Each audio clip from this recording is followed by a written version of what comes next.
சகஸ்ரம் ஸ்லோகம் 105. ராமாத்மனः பிரதிபதாம் மணிபாதரக்ஷேம்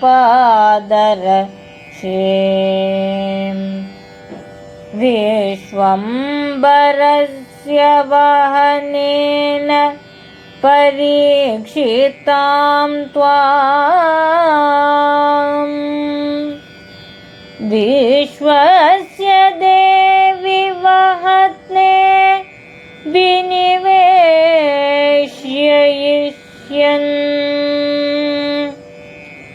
விஸ்ரப்த ஏவ பரதோ பவதீம் யயாச்சே.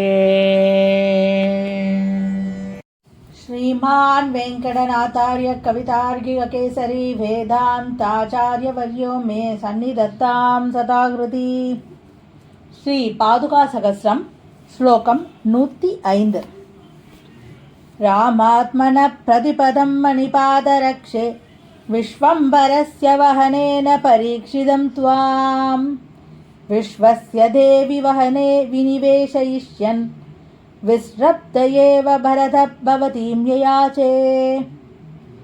रामात्मनः प्रतिपदं मणिपादरक्षे विश्वम्भरस्य वहनेन परीक्षितं त्वां विश्वस्य देवि वहने विनिवेशयिष्यन् विस्रब्ध एव भरतः भवतीं ययासे. பொருள்: உயர்ந்த இரத்தினக் கற்கள் கொண்டு இழைக்கப்பட்ட பாதுகையே, இந்த உலகத்தை ராமனாகிய பெரிய பெருமாள் தூக்கி ஆராதித்தபடி உள்ளான். பாதுகையாகிய நீ அவன் நடக்கும்போது அவனை தூக்கியபடியே செல்கிறாய். ஆக நீ மறைமுகமாக உலகையும் தூக்குகிறாய் அல்லவா? இத்தனை உயர்த்தி உன்னிடம் உள்ளதால் பரதன் உன் மீது நம்பிக்கை கொண்டு உன்னை வேண்டி நின்றான் போலும். இந்த ஸ்லோகத்தில் சுவாமி தேசிகர் என்ன சொல்ல வர்றார்னா, இந்த உலகம் இருக்கு இல்லையா, இந்த உலகத்தை ராமனாகிய பெரிய பெருமாள் தான் ராமனாக அவதரிச்சார் இல்லையா.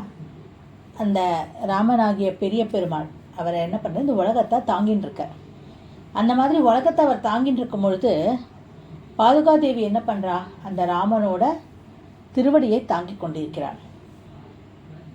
ஆக ராமனோட திருவடியை பாதுகாதேவி தாங்கியிருக்கா, ராமன் உலகத்தை தாங்கியிருக்கிறார். அப்படின்னா இந்த பாதுகாதேவி உலகத்தையே தாங்கின்னு இருக்கிற மாதிரி யாருது இல்லையா. ஆக பாதுகாதேவி மறைமுகமாக இந்த உலகத்தையே தாங்கி கொண்டிருக்கிறாள். அப்படின்னா பாதுகாதேவி எத்தனை உயர்ந்தவள் இல்லையா. அவளோட உயர்த்தி அதுலேருந்தே தெரியறது இல்லையா. பெரிய பெருமாளை மட்டும் அல்லாமல் உலகத்தையும் தான் தாங்குகிறாள் அப்படின்னு ஆறுது இல்லையா. அப்போ அந்த மாதிரி உயர்ந்த ஒரு உயர்த்தியுள்ள பாதுகாதேவியை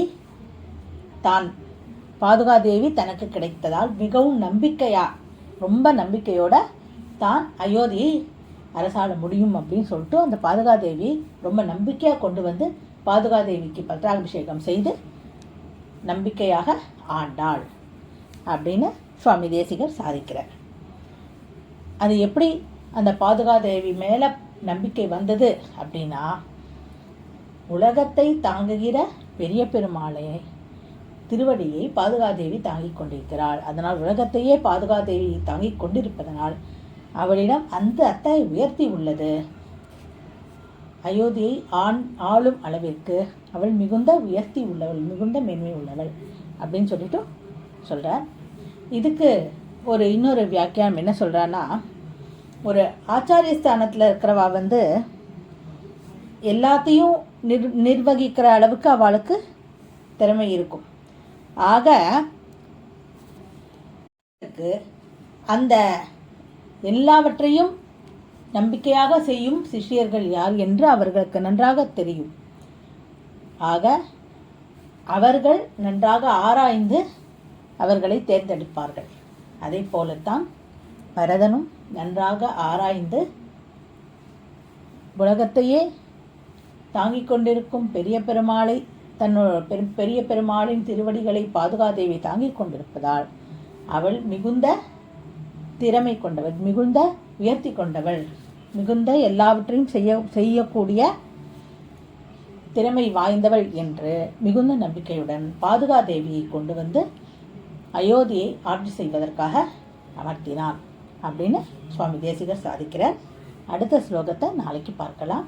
கவிதார்கிக சிம்மாய கல்யாண குணசாலினி ஸ்ரீமதே வெங்கடேஷாய வேதாந்த குரவே நமஹ.